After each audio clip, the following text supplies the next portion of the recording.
Yeah. I love my HBCU.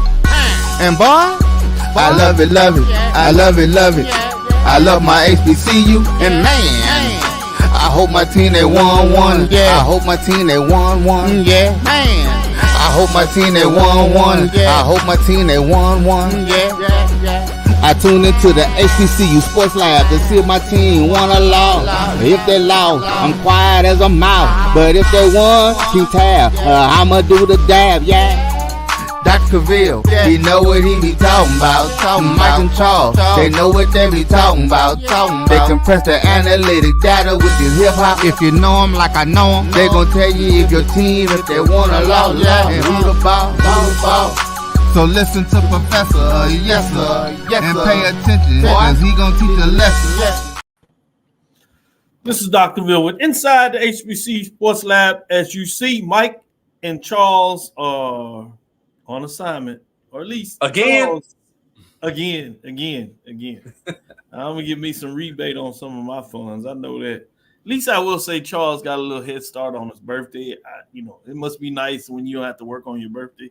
Everybody can't be like that, Even Steven gets a little chuckle out of that one because he knows. With that being said, welcome to episode 532 of Dr. Cavill's Inside the HBC Sports Lab with Mike Watch and Charles Bishop.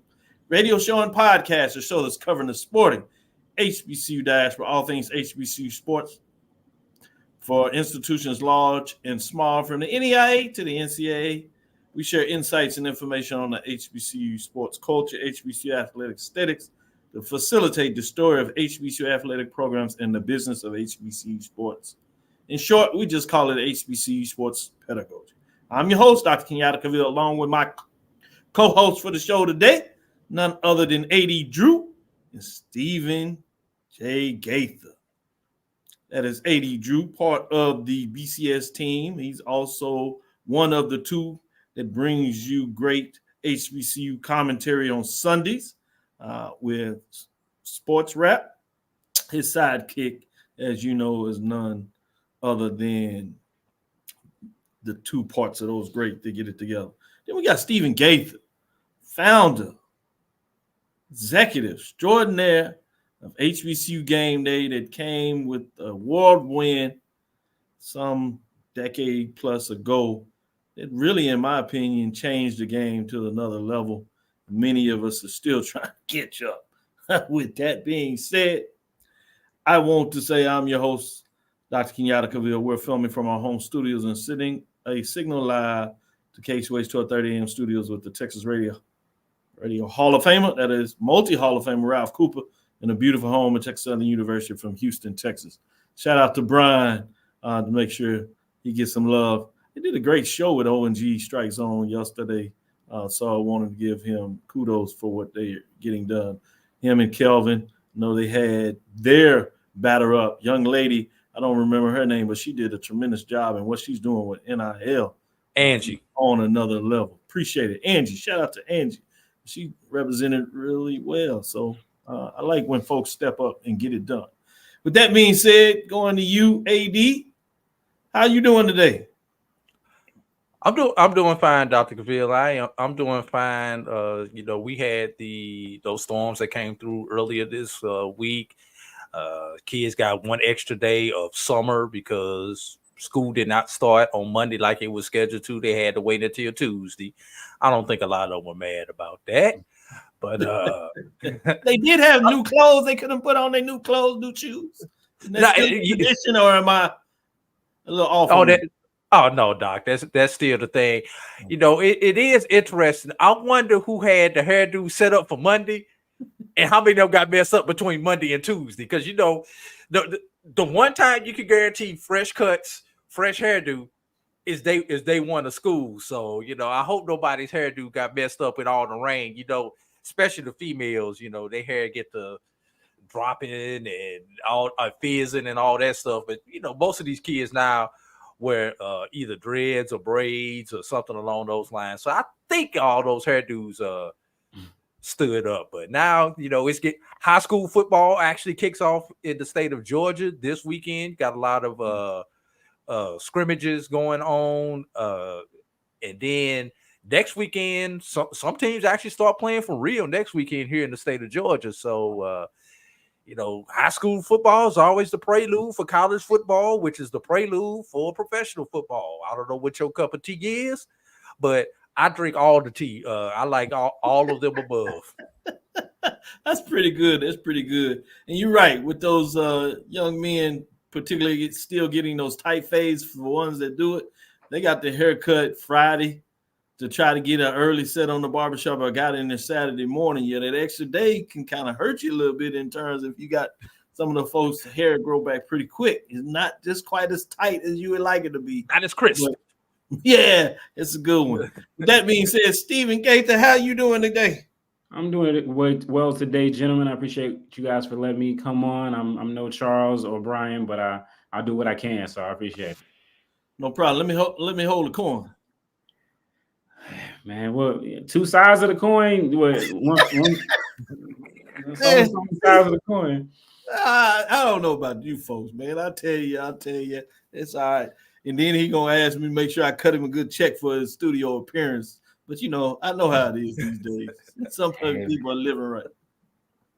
Got him out the feed now, so I'm a dad. Yeah, that's true. That is very true. And congratulations on that. Well, thank you. I appreciate I've got it. to reach out to you directly, but for the people, I'll say that again. It's probably changed your life in a very positive manner, though. Yeah, I'm in the midst of indoctrinating her as we speak. She'll be 4 months on the 12th. So, yeah, I love it. We're working. I love it. Indoctrination. That is the correct word. How many Winston-Salem outfits does she have now, Steve? She only has two. She only has two right now, but the socks. Does she got the socks? That's all I want to know. She does not have the socks yet. She does not have the socks. That's because you couldn't find them. That's got to be the only reason. Yeah. We'll by the time the merch season ramps up, we'll be good. No doubt. Let me go back to you, AD Drew. Give me some updates on HBCU sports. What direction you want to go? What's on your mind? I need to put on my orange glasses with the green trim, and there's probably no bigger story out right now than the report that was released from Florida A&M University on Monday with the Jerami Gate report, as we call it. I'm not going to get too deep into the report. It's out there. It's 176 pages if you want to go read it. But I definitely read it. Yeah, I'm pretty sure somebody over there at game day, they probably split it up and gave everybody 50 pages a piece or something. Hey man, you better use that AI chat GPT. What's up? As a professional nerd on that side, I must say I did read it. But go ahead, AD.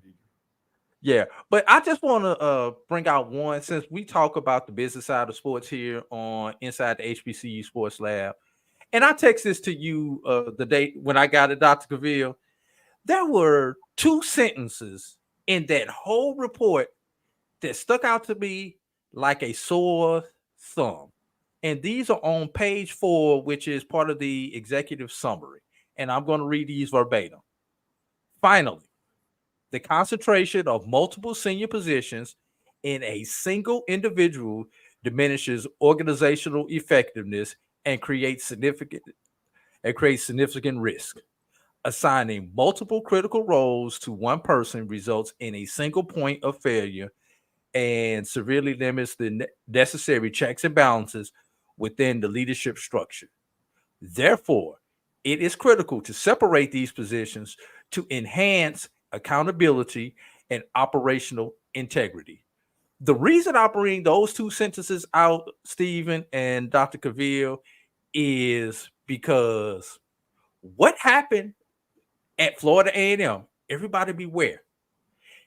It could happen at any institution because every HBCU institution that I have dealt with falls victim to these two sentences, be it your athletic department or be it your administration, combining roles to save money because of turnover, et cetera, creates an environment where there are no there are the proper checks and balances that you need. And in this particular situation, FAMU got exposed. FAMU just happened to be the first. They got exposed at this level, happened to be the loudest. But not only for FAMU, but for other institutions, this could very well happen. Insert any HBCU into this. Insert any low resource institution into this, and it could happen to them. I don't want to belabor the rest of it because there was some damning information in it. A lot of stuff we already do and speculated, but I just want to highlight those two sentences and kind of warn everybody else. Learn from our mistakes at FAMU. Don't let this happen to your institution if you can control it. Great points made, and I summed it up. The only thing I'll add is I'm glad that you added limited resource institutions, and oftentimes because obviously we are passionate and focused on HBCUs, that's what we tend to look at. But I do think it's important, as you said, that all limited resource institutions are not necessarily just HBCUs. So I agree that not only in terms of HBCUs, but other institutions I refer to as historically white college universities can find themselves in the same position. So I think that is the only addition that I wanted to provide some clarity as you closed out and said that. So great points. Stephen, what news do you want to bring up? What's on your mind? Well, I think since AD decided to start with one of his alma maters, why don't we just keep it going? They like the attention down there in Tallahassee. Florida A&M today. I did a calculator. I'm not the greatest at math, but I knew it had been a while. 113 days after Patrick Crary agrees to become the new head coach and is hired as announced as the new head coach at FAMU basketball, he finally gets a contract. Congratulations. It is not for the 3 years that he signed for. If you've been keeping up with it, and we've been keeping up with it for sure. They decided that there was some question about his credentials, despite having gone through the process, as some of the Board of Trustees members did actually concur on. There were other members of the board that contended his hiring, and whether or not he was the right person for the job as the summer months went on, as he continued to get commitments.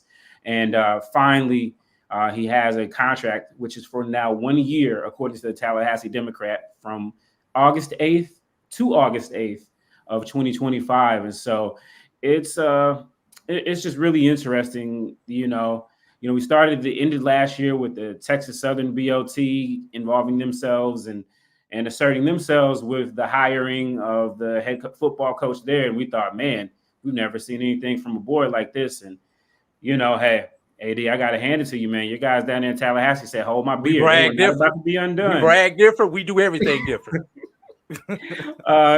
First we had the football coaching situation, which obviously there was a lot of other things with that. There was also the NAA and a lot of other folks. But this basketball situation, and you add in the Jerami situation, you add in everything else that's going on. We get to basketball and softball.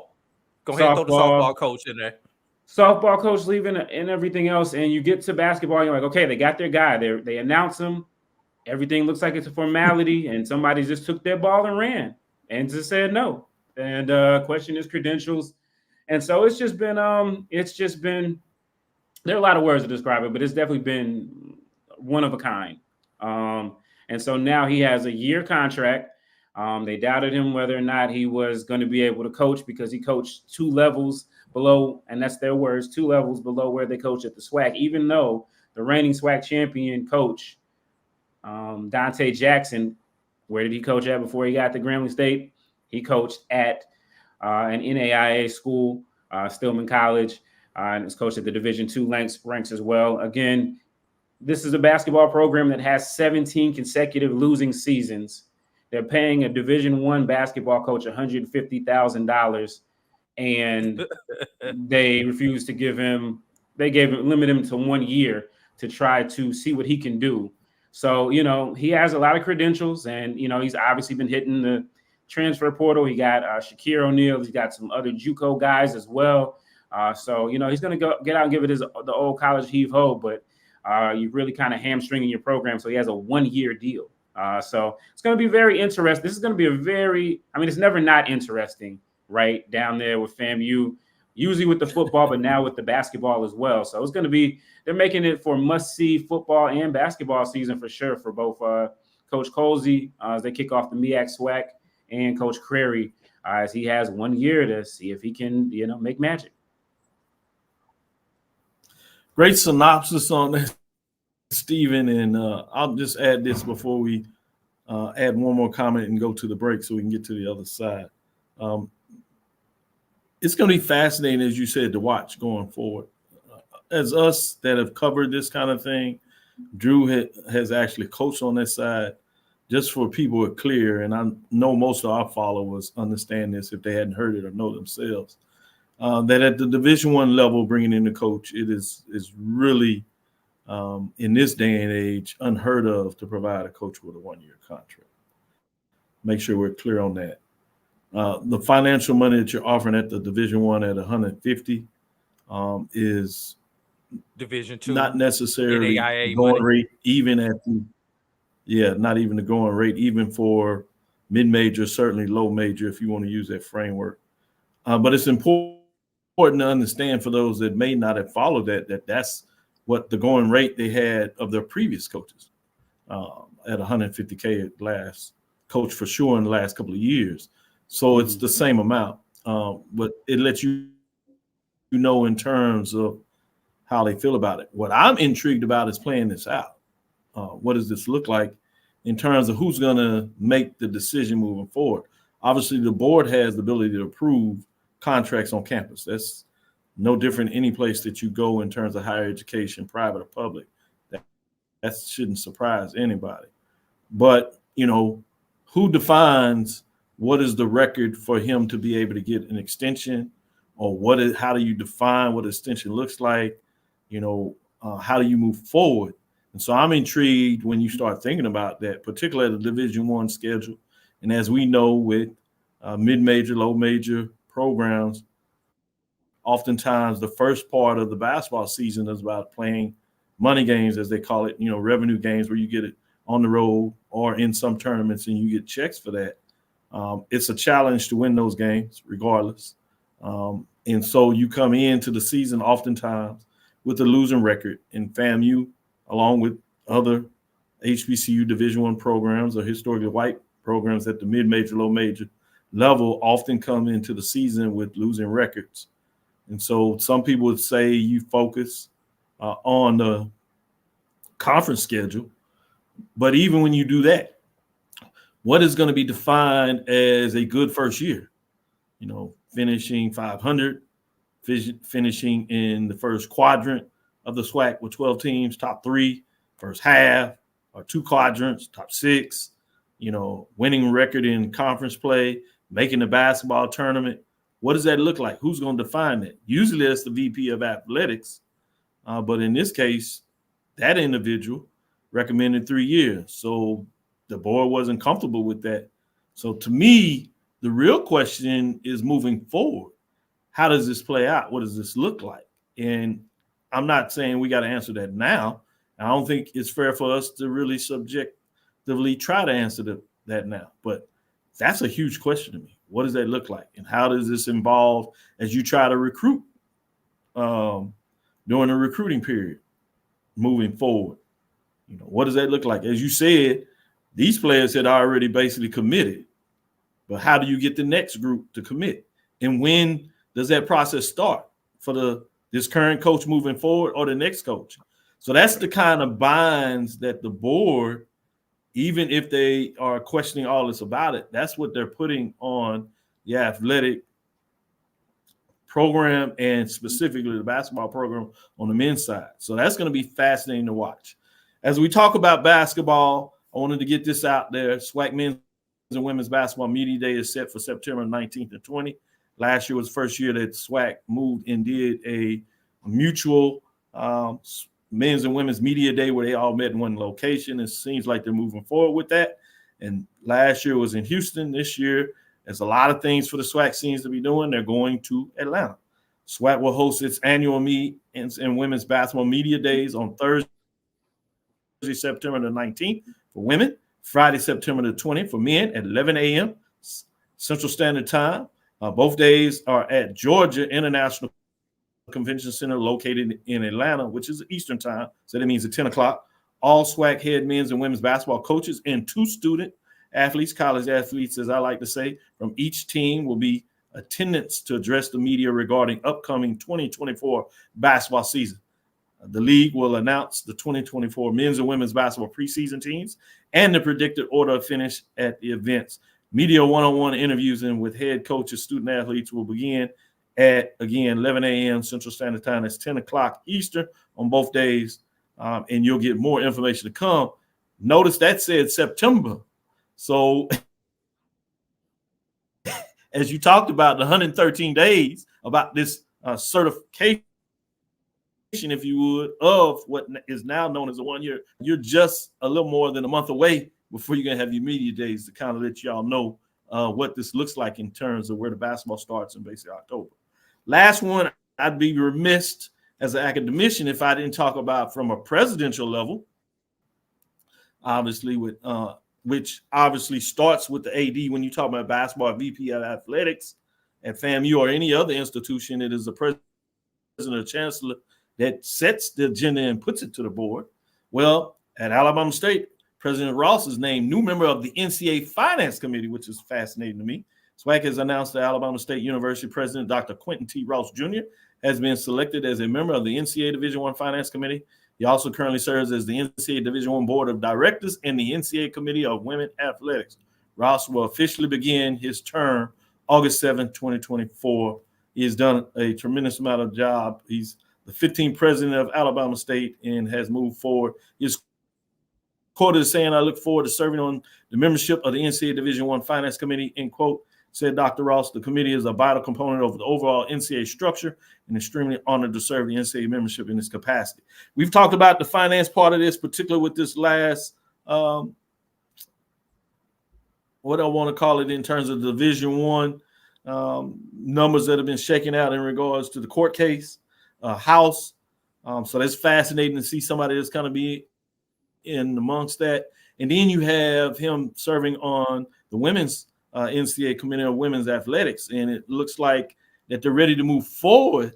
The last part of this news is on money being associated with the women's basketball tournament and payout in terms of making the tournament and wins and creating a framework that you see on the men's side for credit.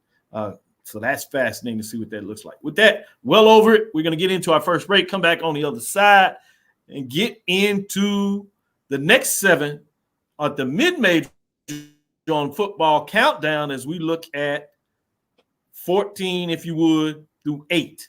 I want to see with these 2 Division II HBCU gurus, one mainly out of the CIAA, the other one out of the SIAC, so this fits really well. They both cross over and look at both areas and beyond that, of course.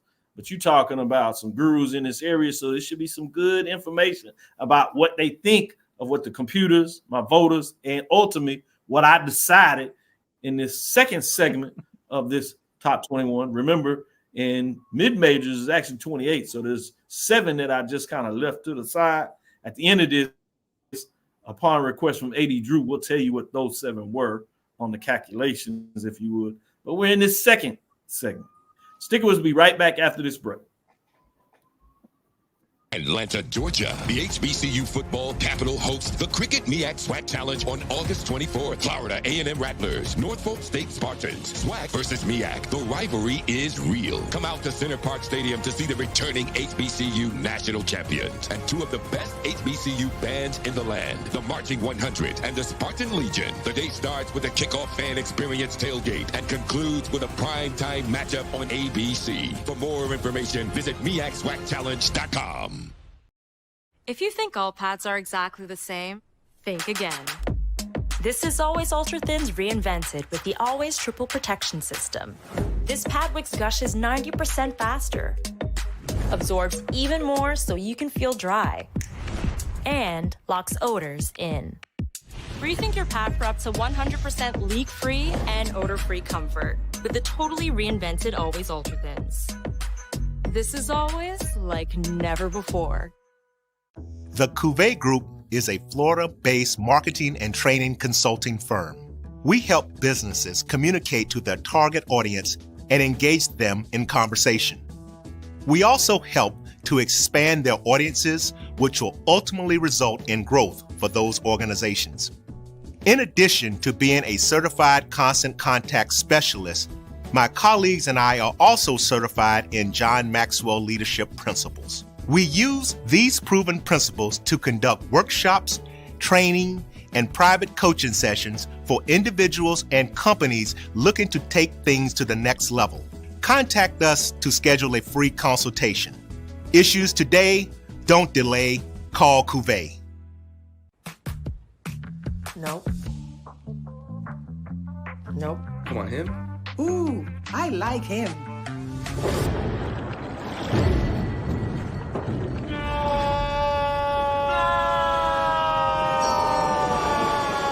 Quick, the quicker picker-upper. Bounty picks up messes quicker, and each sheet is 2 times more absorbent, so you can use less. He's an 8. He's a 9. Bounty, the quicker picker-upper. Compress the analytic data with your hip hop. If you know them like I know them, they gon' tell you if your team, if they wanna lose, and who the ball. So listen to Professor, yes sir, and pay attention, cause he gon' teach a lesson. This is Dr. Ville's Inside the HBCU Sports Lab with Mike Washington and Charles Bishop. On assignment, we have none other than A.D. Drew and Stephen J. Gaither. With that being said, let's get into this now. Countdown. We're going 14 to 8. At number 14, yeah, have Central State Matadors getting in here, getting done, finding out what they will look like. 5-5, 4-4 in the 2023 season, coached by Kevin Porter. It'll be interesting to see, can he get to the next step, getting into a winning record? Will he find himself much higher than 14 in that second segment? Will he find a way to kind of push the limits, upset some teams, or even for itself, find really a way to crash in the door in terms of what's going on there? With that being said, let's get into an NIA program, the first one on the list. They made it into that segment. A.D. Drew, you asked about Florida Memorial and wondering where they were when they weren't in the bottom or first 7 in the top 21. They're here at number 13, coached by Bobby Rome II. They are 6-4 as they were last year in 2023, 5-2 in their conference. Rachel, was a pretty strong conference at 107 points. They come in at number 13. At number 12, Edward Waters out of the SIAC along with Central State.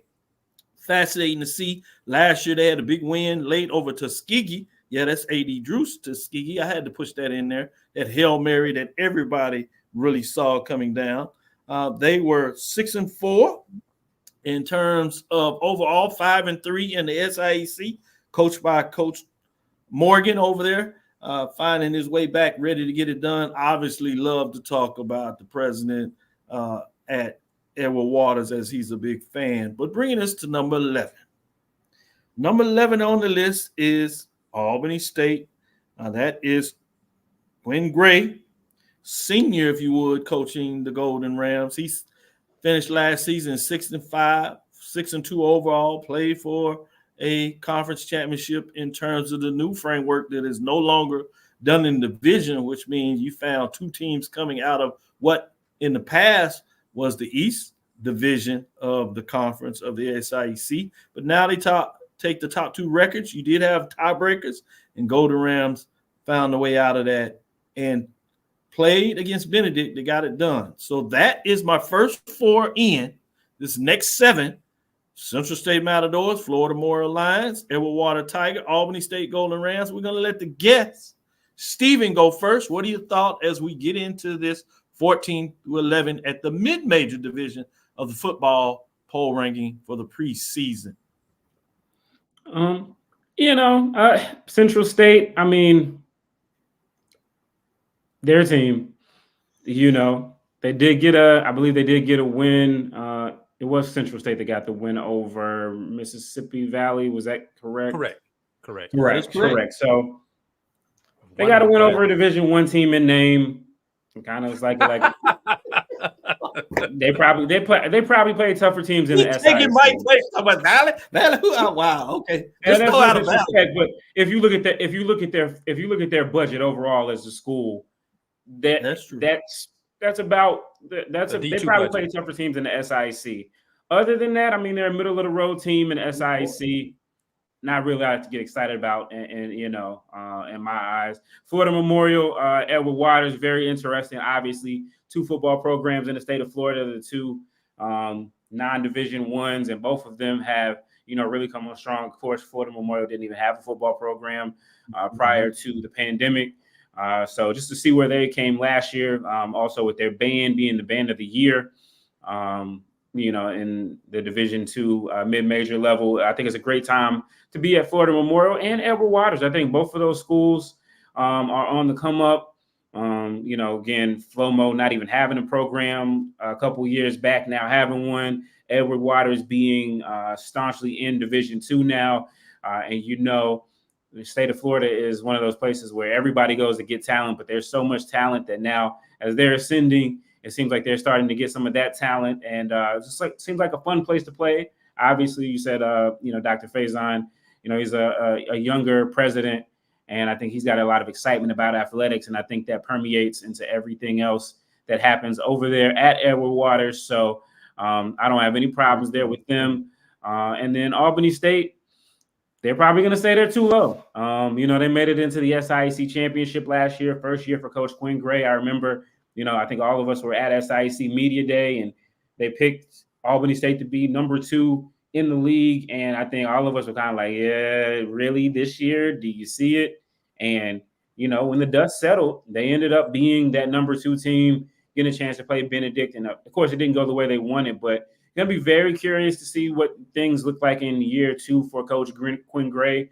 I know the previous administration was a lot of run heavy offense, and there were some questions as to whether or not he could do what he wanted to do. And I think when you get a 6-5 out of that, 6-2 overall, and you think about 2 of those losses, they were to very solid teams, Division II outside of the conference, Valdosta State and Wingate, who hasn't lost to a HBCU in over a decade. So I think there's a lot of optimism. I think when the dust settles, Albany State at 11, we're going to say that was a bit low. So yeah, that's kind of where I am right now, and I will relinquish. I like your thoughts there, Stephen. You did well. With that being said, let's go to AD Drew and see how much he's in agreement, or is he going to go in another direction with these first 4 in the next 7? Central State has a favorable schedule this year. I could very easily see them picking up another win in conference.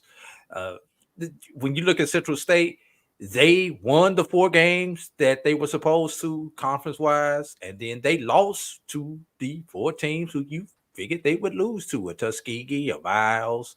Who else did they lose to? They lost Tuskegee. Anyway, the 4 teams they lost to were above them in the standings, so they kind of feel right where you are. So Central State, with the right combination of things, could wind up picking up another win. Don't see them getting too much more than a 5-3 record. Florida Memorial is going to be interesting. They play in that tough Sun Conference in the NAIA. A lot of people don't know about the Sun Conference, but and you could group Florida Memorial and Edward Waters together, kind of like what Steve says. There's a lot of talent in the state of Florida. I mean, hell, 4-4 has grown the trees down here down in the state of Florida as far as talent goes. Now, but Florida Memorial down there in that South Beach area, having to compete with University of Miami. There are 4 other schools in their conference right there within a 60-minute drive of them that they're competing for the same talent. So does that talent start migrating over to Florida Memorial, or do they go to those traditional schools like a Kaiser down there, like a St. Thomas down there in that part as far as NAIA talent? But it's going to be tough for Florida Memorial to do what they did last year because they won't sneak up on anyone. And a lot of people in that Sun Conference were embarrassed. They say they were embarrassed. Let's keep it real. They lost to the HBCU. You know, Florida Memorial was everybody's homecoming opponent last year, and they lost to them. So they won't sneak up on anybody this year. Edward Waters, a team that I could very well see in the top 10. Edward Waters is also a team that I could see falling out this top 14 into the next 7 also. So is this the year for Edward Waters? You know, a lot of their people that have become household names, particularly in the backfield, those running backs that they have graduated. So does Edward Waters do a good job replenishing their talent? I can say the same thing about Albany State. I could very easily see them. I do expect Albany State to be in the top 10. It would be disappointing to see Albany State drop lower than this 11 that they have coming in. I think you just gave them bulletin board material right up the road from me in Albany, Georgia, by them coming into Dr. Cavil's poll ranked outside of the top 10. But yes, I expect them to be in the top 10, but I do not expect them to be Fort Valley State, which I'm going 99% assume is within your top 10, Dr. Cavil. Good analysis. Great analysis by both of you in terms of the first 4 in this top 7. We're going to take our break, come back, and get in the next 3. So let's take a break and come on back on the other side. It's never too early to plant the seed, to share the tradition, and instill a sense of pride in your HBCU with your little ones. HBCU Pride and Joy Children's Boutique helps you share your school spirit with a wide selection of adorable kids apparel and accessories officially licensed from your favorite HBCU. Visit hbcupridejoy.com and follow us on all social media at HBCU Pride Joy on Facebook and Twitter. Supermarket sushi, really? No. Wait, Troy, you work here? I'm never not working. Like Head & Shoulders Scalp Shield technology, up to 100% dandruff protection, even between washes. Never not working, huh? Oh, Troy, you're such a good teacher. Yeah, I know. Never not working. Never not working. Never, ever not working. Are you serious? Never not working. Dandruff protection that's never not working. Head & Shoulders Scalp Shield technology. Hey, grab me one too.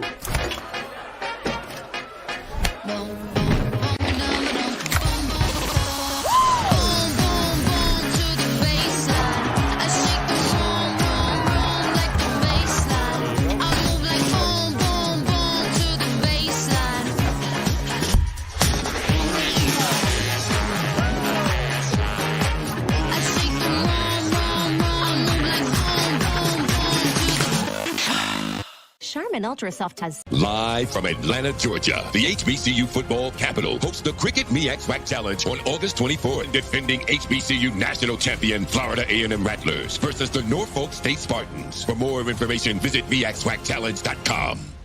Compress the analytic data with your hip hop. If you know them like I know them, they gon' tell you if your team, if they wanna lose, and who the ball. So listen to Professor, yes sir, and pay attention, cause he gonna teach a lesson.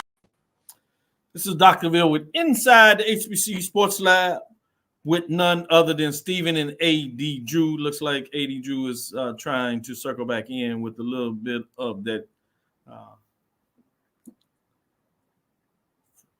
motion going there, and we'll see if we can get him in here with the clarity. But let's jump into it and get the next 2, as he did just jump back in. As we get in there, let's go into these next 3. I was interested as you talked about the last one, particularly Albany State, when you said looking at this as a full top 10 list. So who's going to be number 10 coming in there, even though we're breaking it down at these next 7?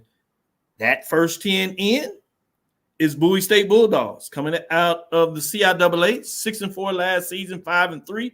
For the Bulldogs, in a lot of ways, even though it's a winter season, that was for some disappointing in terms of what they had done the previous 3 or 4 years, depending on how you look at COVID in the mix, being the national champions before Benedict went on their run.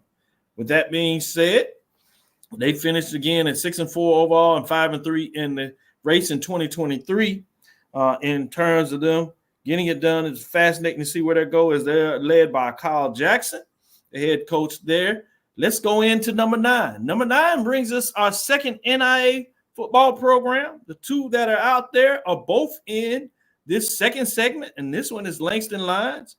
Before last year, they were finishing up in those top 7s, top 5 a couple of years, but they kind of fell back last year. Be interesting in can they transcend and getting into it. If you're looking at the top 10, they're still in that mix, but they're not in that unique elite of the top 7. 6-4 last season. They were 5-3 in terms of what that looks like, led by Quentin Morgan, getting it done at number 9. Bringing us to number 8. The Golden Tigers of Tuskegee, 7-4 last season, 6-2. Really solid as they get back into gear. Aaron James taking that next step. Can he continue to push forward? One thing that AD Drew has reminded us of is they have a really friendly conference schedule. So in this case, this in a lot of ways could push them well above this number 8. But coming in terms of what I have it, they finish out this second group of the 7 at number 8, just outside of that elite top 7, if you would, at number 8. Now it's time to get the thought on these next 7 as we look at 14 being Central State. At number 3, Florida Memorial. At number 12, Edward Water Tigers. Number 11, the Albany State Golden Rams, I should say. At number 10, Bowie State Bulldogs. At number 9, Langston Lions. And number 8, Tuskegee Golden Tigers. Round out this next 7. I want to get your thoughts, AD Drew, in terms of 10 through 8 as we just revealed those rankings. Start off with Bowie State. When Damon Wilson was the coach at Bowie State, he had a good defense, but couldn't get over the hump. Then he went out and found him some quarterbacks. And those quarterbacks, starting with Amir Hall, he was able to get over the hump and win those national championships that he was awarded by consensus black media. Those days are gone now, Bowie State. So I'm just gonna leave it right there. You fill in your own blanks. Langston, same thing. Langston, good defense. They had a string of quarterbacks there at Langston when they were in contention. When you mentioned those top 5s, Dr. Cavil, when Langston had those top 5 teams, they had quarterbacks, they had receivers, they had skill positions. Something has fell off in the Great Plains. So don't know what has happened. Don't know if they're going to be able to correct it to get into that next 7, Dr. Cavil. I've said it. I've preached it all year long. Tuskegee has the most favorable schedule in the SIAC. And when I say the most favorable schedule, everybody, the most favorable schedule by a long shot. They only faced 2 conference opponents who finished above 500 in conference last year. That's nice. One being Miles, the other being number 14, Central State, on Dr. Cavil's poll. Those are only 2 teams that are 500 and above that are on their conference schedule. AD Drew is giving you the cheat code. Tuskegee, if Tuskegee plays ball and stays away from injury for the winningest HBCU program out there, if they are not in the SIAC championship game, some heads are gonna roll in the pride of the Swift growing South. I'm just gonna say it like that because they have no excuse not to be in the conference championship. Notice I didn't say they was gonna win it, but I did say it was gonna be in it. So, Dr. Cavil, I'm gonna answer your question before you even ask it, and then I'm gonna let it roll over to Steven. I take Langston and Bowie out. I move Albany State and Edward Waters up. Nice. Appreciate you jumping into that. Before I go to you, Steven, and get in this, can somebody put a classic together that gives us a Langston and Florida matchup? Obviously, a home-and-home series is not realistic in terms of the distance between the two. But if we can get somebody to put that classic together that would feature these 2 NIA programs that really play some good football at the mid-major level, I think it would be interesting and really good for a television streaming project that BCSN would love to air. We'd make sure we get Stephen Gaither there, covered, and do his thing in terms of what he brings to the table. Hell, we might even let him be a specialist on the sideline, giving some additional commentary and stuff like that. Well, we can all dream. With that being said, exactly, AD. Stephen, if you would, give me your thoughts on this next 3 as we close out this 7 for the second. Yeah, no doubt. Well, I hate to have to do this. Well, actually, I don't know. Before I get started there, I do want to address a comment that I saw in there, and I usually don't try to address comments, but I know this guy wants this attention, so I'm going to give it to him. Lennon Blow, my friend of Norfolk State University. Behold, how dare you question and comment about Winston-Salem State University football when you are a fan and an alumnus of Norfolk State University football who won 3 games last year. But you know what? That's okay there because nobody's coming to see the football team. They're there for the Spartan Legion. Yes, you guys have that big, nice stadium. And you know what? The only time anybody's there, homecoming, Hampton, or VSU. You know what? I respect that basketball program, men's and women's, great. It always has been. We both know that. But that football program, back in 1984, you snuck in Winston-Salem. I wasn't even born yet and got a CIAA football championship. And in these last 40 years, how many more championships do you have? 0. I'm sorry, you won 1, but it got taken away. So with that being said, my friend, I love, it's all love. I love the Spartan Legion. I love the Spartan Legion, but you know what? That football and that basketball program, they deserve to compete as high as they can. But that football program, you can come back to the CIAA whenever you want to. We'll give y'all a waiver, whatever you want to do, because y'all running the CIAA football program in Division I, and that's all I got to say. I've seen it up close and personal with my own eyes. Now, can we get back to the top 10? I'm sorry, I just wanted to make sure we touched that. Well done. Well done. So, yeah, Bowie, as AD broke it down, 6-4, I've been where they are right now, Bowie State. If you're a Bowie State fan, I've been where you are. You had a run, a great run, a historical run. It was great times, but coaches change. Things don't last forever. They don't last forever. But I know, in all seriousness, still a lot of respect for that Bowie State football program. They have a tough schedule as well. Tough non-conference schedule. I think they play Lenore Rhine and someone else as well before they get into the play. They have, they are now, everybody picks them behind Virginia State and Virginia Union. So they've got to see both of those guys as well. And you know what? On September 28th, they got to come to Bowman Gray Stadium. They got to come to Bowman Gray Stadium. They got to see the Rams. And, nice. I'm thinking that it's going to be a very interesting contest because even, after they had those bumps in the road against Winston-Salem in 15 and 16 and they got over the hump, they still kind of tough for them to beat Winston-Salem State. But I think, seriously, Coach Jackson does a great job. It's a tough job to come in and replace the legend. Not a lot of folks can do it well. 6-4. I remember when that was a disappointing season, so I understand their disappointment. They're still feeling like they're that Bowie State, and it's still a very dangerous team. But I think the CIAA, as probably we'll see next week, is very tough. Langston, obviously, NAIA, they do their thing. Like I said, slip up last year. I'm not sure what their schedule looks like, but Tuskegee, my goodness. The way AD Drew makes it sound, the ghost of Cleve Abbott could come and coach this team to the SIAC championship. So, it must be nice. I'm hearing all this stuff, and I'm just, I'm looking down the road in Winston-Salem, and they got picked to be 6, and they are playing the top 5 teams in the CIAA. So consider yourself lucky, Tuskegee. You guys, 7-4 has to be the floor. And again, the ghost of Coach Cleve Abbott and Ben Stevenson could probably get this team to the championship game. So if it doesn't, it's going to be tough. And look at Lennon still talking. He loves Winston-Salem State. He knows so much about our history and about how NASCAR started over at Bowman Gray Stadium. Man, it must be tough to be in Division I and still be opining for your D2 rivals, and we wasn't even really your rivals.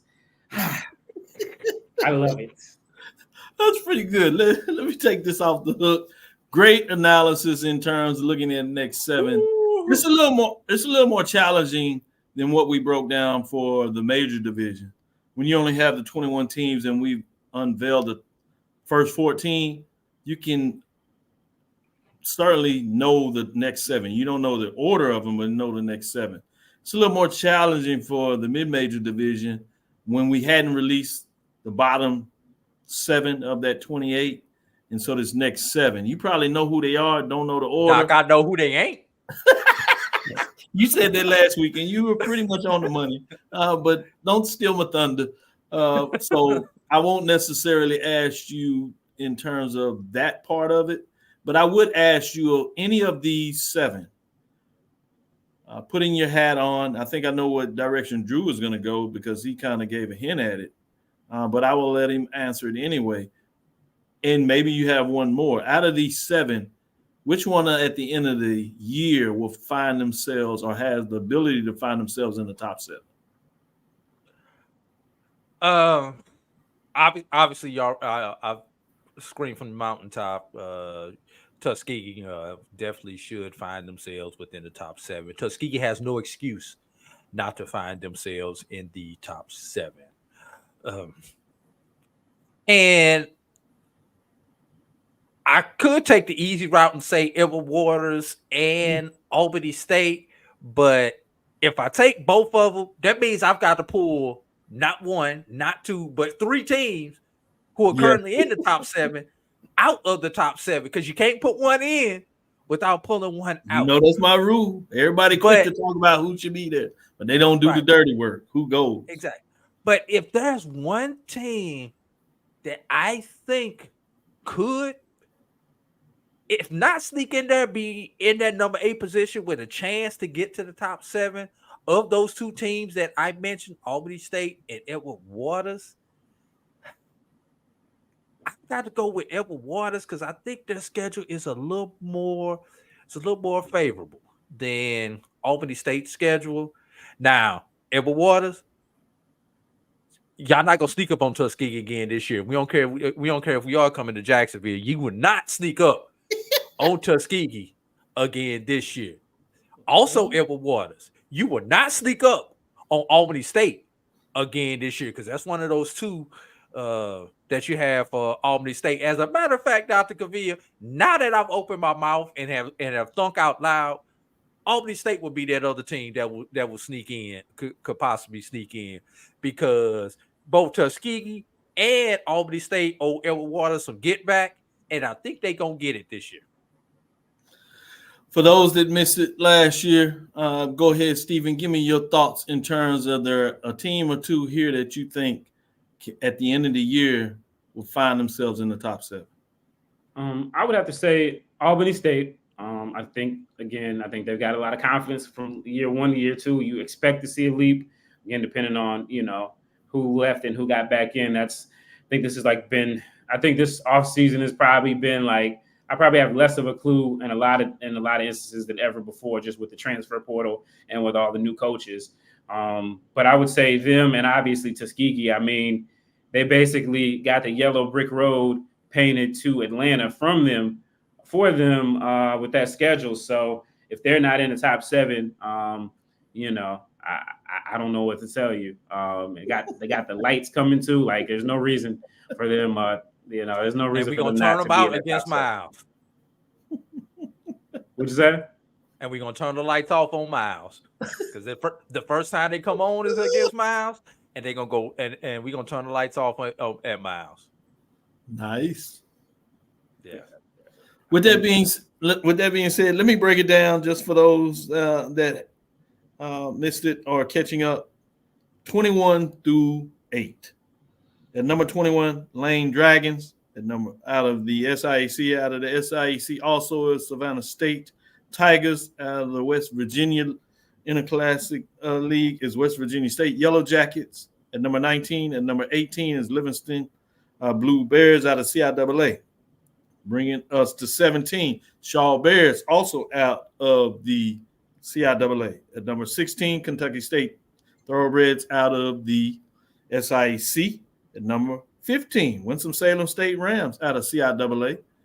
Bringing us now to number 14 is Central State Marauders out of the SIAC.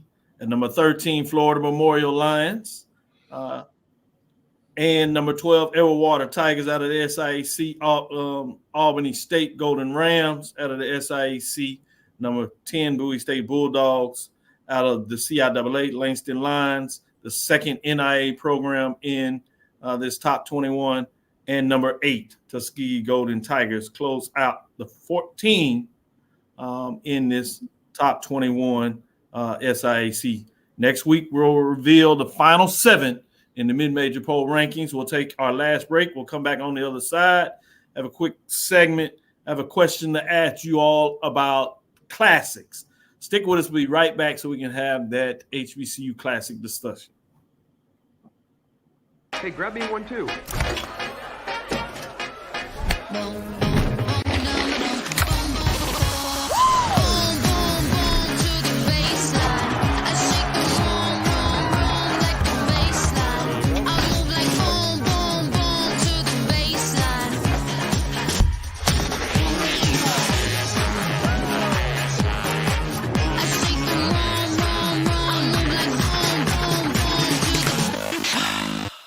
Brian Fulford. AD Drew and I are co-hosts of the BCSN Sports Wrap. We talk about all things related to HBCU athletics. From the games, teams, coaches, and fan interest stories, we cover it all. You can find our shows on Facebook at BCSN Sports Wrap, YouTube at MyJBN Online, and everywhere you listen to podcasts like Anchor, Spotify, Google, and Apple Podcasts. You can also find the show on the Jericho Broadcast Network's app. Make sure to download. We look forward to you joining the conversation and being a part of the show.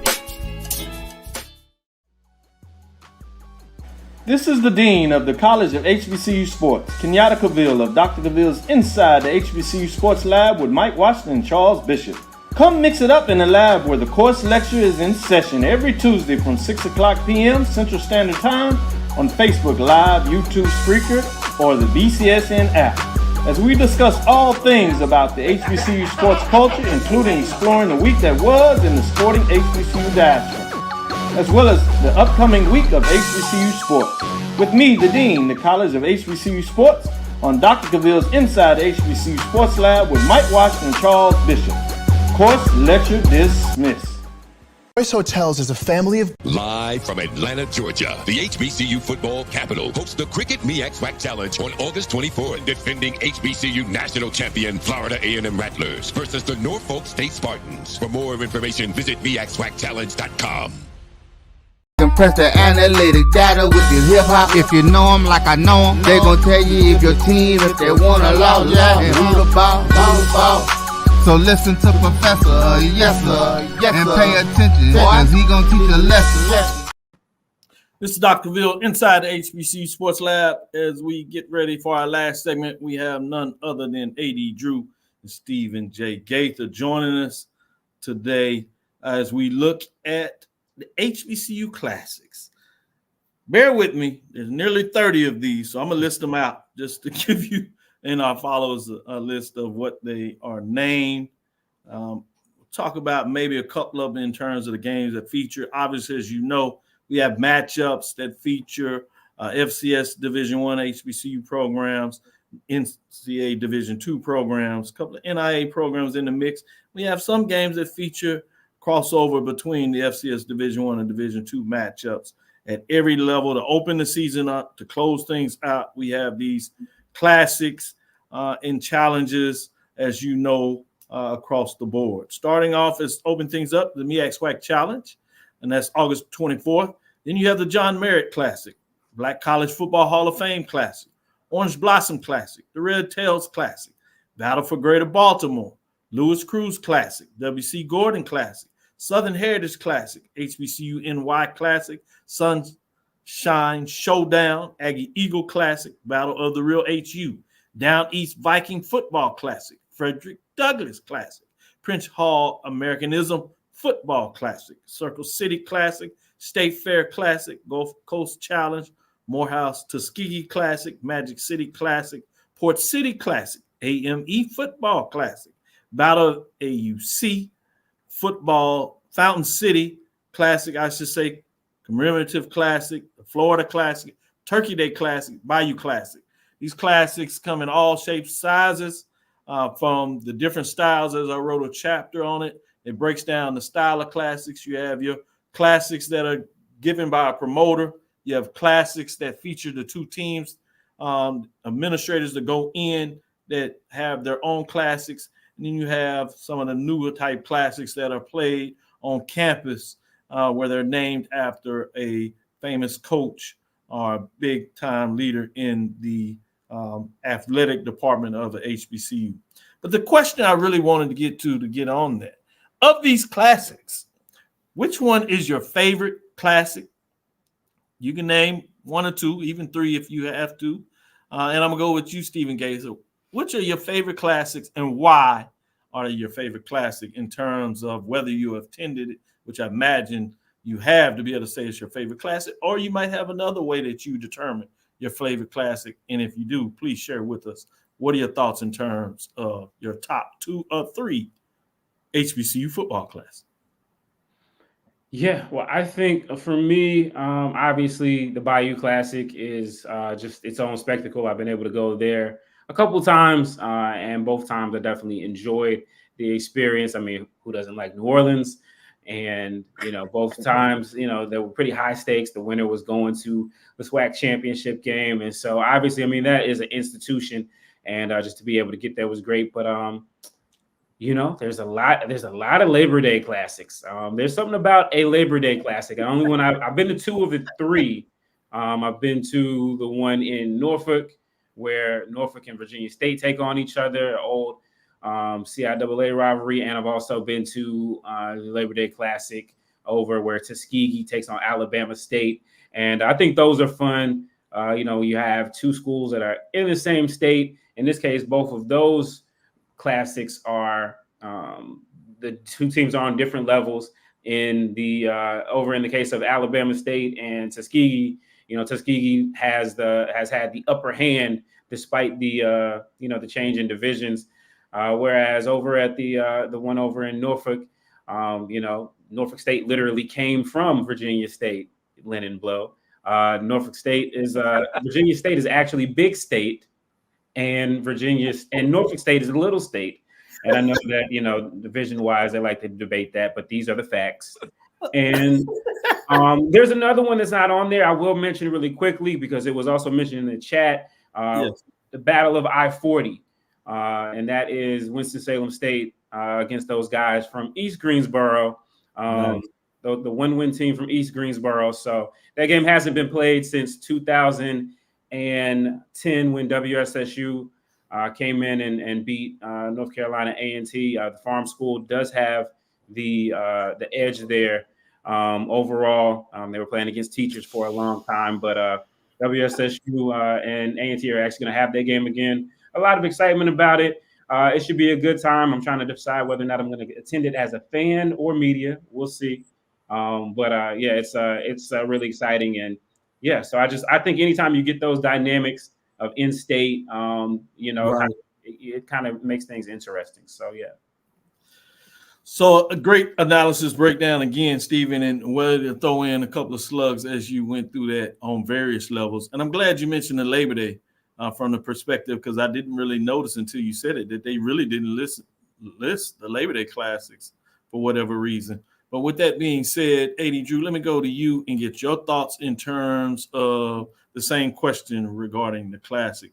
What is your top 2 or 3 classics that you've had the luxury of attending, or that you would mark as a top classic for a different reason? Did you list that new classic that we just found out about in Rochester, New York, Albany State, and somebody, was that on your list? Yeah, Albany State and Central State, they call it the Frederick Douglass Classic. It's longer than that. I was going to tell you, I don't even know what the name of it is. I just saw a press release on it and saw where they were playing it at, and like I said, I don't even know.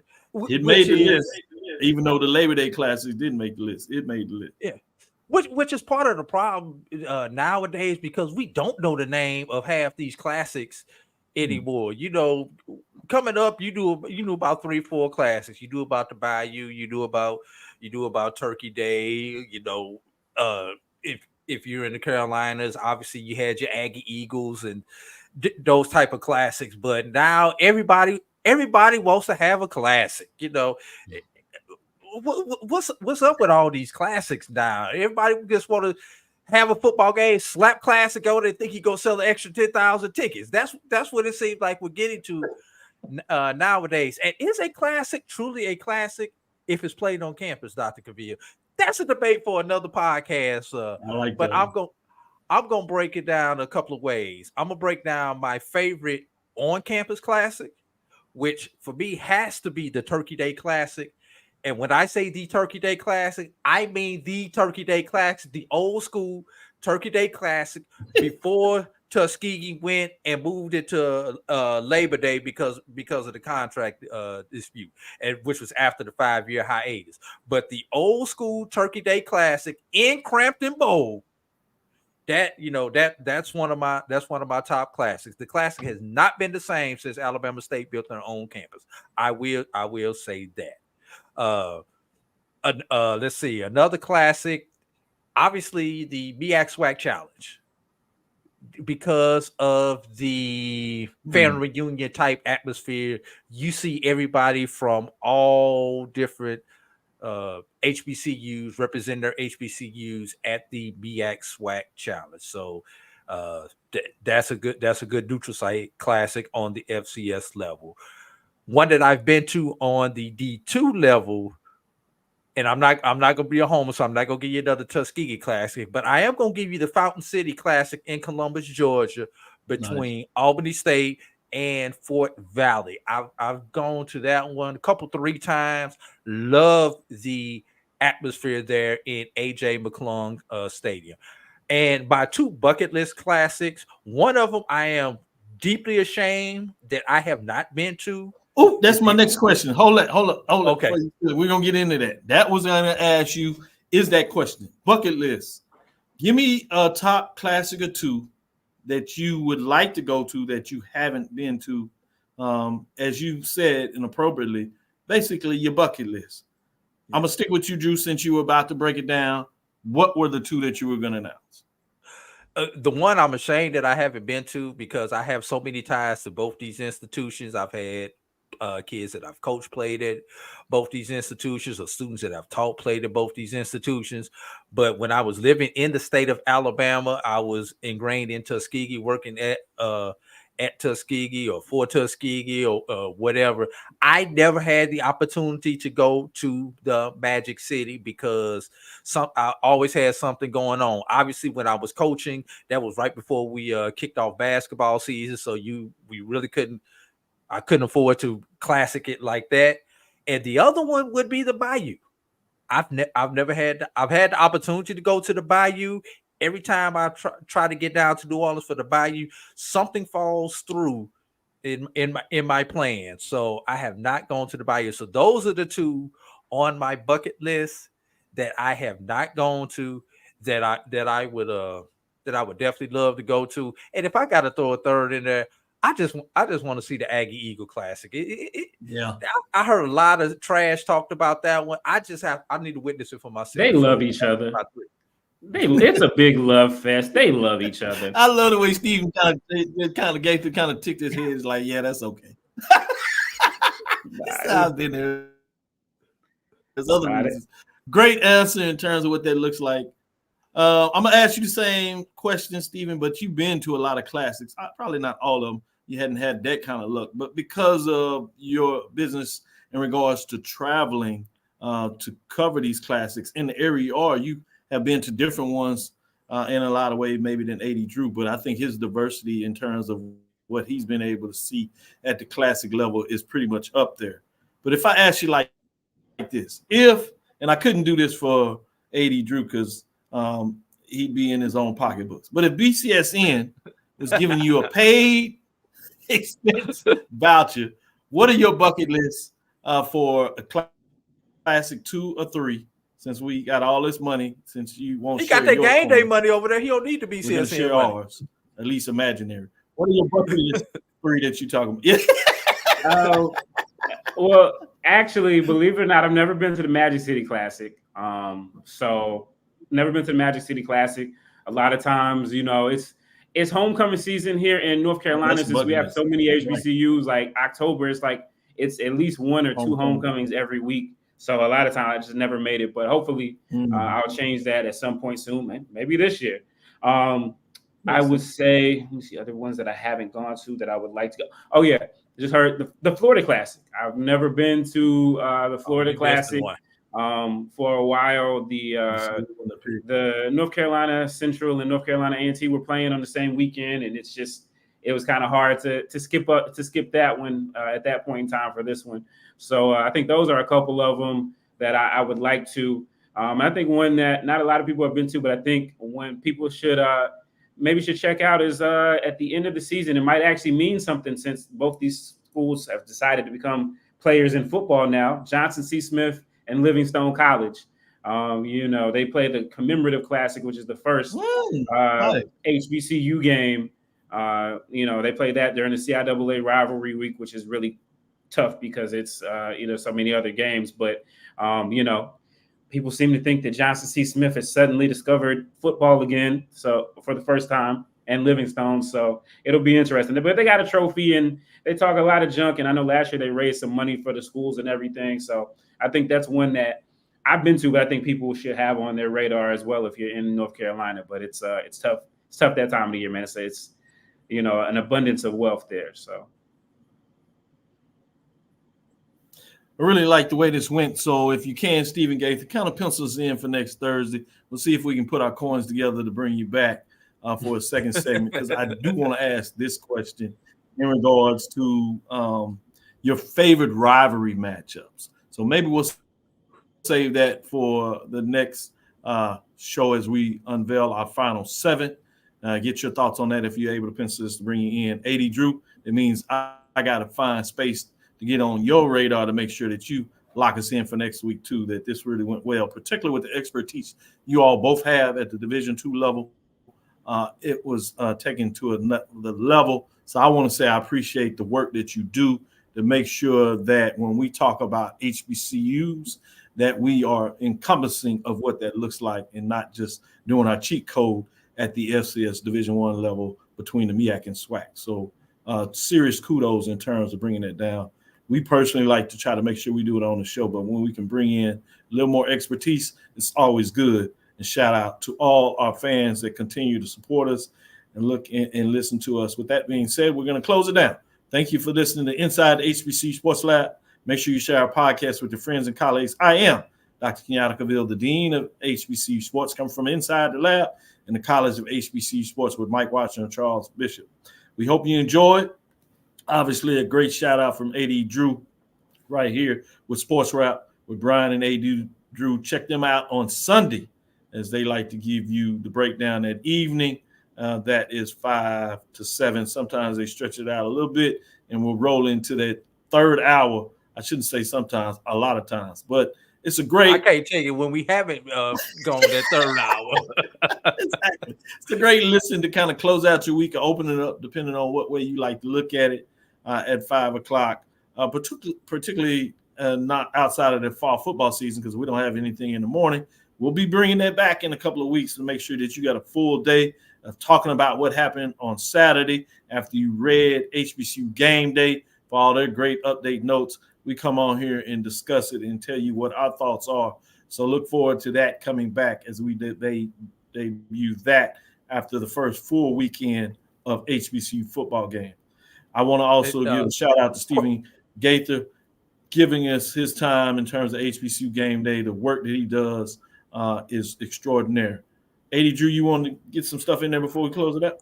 I was going to ask Steven, are they coming back with the D2 football show this year like they did last year on Sundays? Yeah, the 14th. Chris and I will be on the 14th. So we'll definitely be talking about it. I know.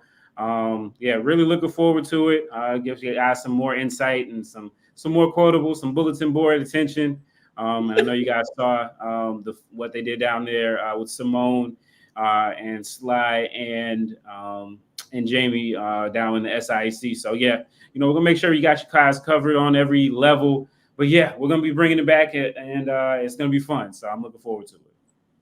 All right. I'm glad we got that out there. Great way to jump in to make sure we acknowledge that, AD Drew. Appreciate you always having my back. Again, we want to thank you for listening to Dr. Ville's Inside the HBCU Sports Lab with my two partners, Mike Watson and Charles Bishop, every Tuesday and Thursday at 6 o'clock Central Standard Time, on Sundays at 9 a.m. starting the first weekend of football. That Sunday after our games, we'll be back doing our things there. We look forward to next week as we discuss the latest news in the lab. We'll see if we can convince these two guys to come back and share some more as I unveil my final 7. Looking forward to make sure we get that information back. Obviously on Tuesday, we'll do the major, mid-major on Thursday. Follow me, Dr. Kenyatta Cavil. That's DrKenyCavil on Twitter, Facebook, and Instagram. Inside the HBCU Sports Lab 1 on Twitter, Facebook, and YouTube is Inside the HBCU Sports Lab. Dream big. Continue to move forward. We will talk with you soon. 80. Everybody get your voter stuff straight. Your time's running short. Course. Lecture. Steven. Dismiss. He got it. He got it. Give him an A+ for the day. There you go.